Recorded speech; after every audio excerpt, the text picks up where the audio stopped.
Welcome to Let Me Fix This. Enjoy the video. Start by verifying the link's metadata and your posting permissions.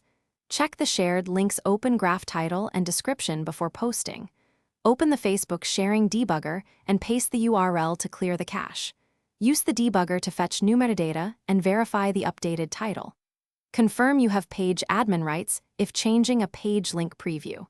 If you lack those rights, request admin access or ask a page admin to update the preview. Create a new page post and paste the link you want to share. Wait for Facebook to generate the link preview and then click to open the preview editor. If the editor allows, edit the title field and edit the description field to your preferred text. You can also upload a custom image to replace the detected thumbnail. Click Publish when the preview looks correct and then use the sharing debugger after editing to ensure changes appear correctly. If Facebook blocks link preview editing on a personal profile, upload a custom image and write a custom caption instead.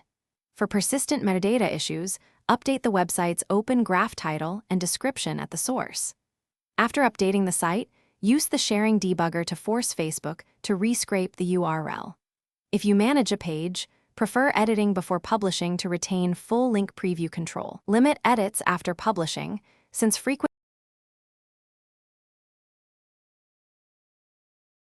Thanks for watching. If you found this helpful, don't forget to like and subscribe.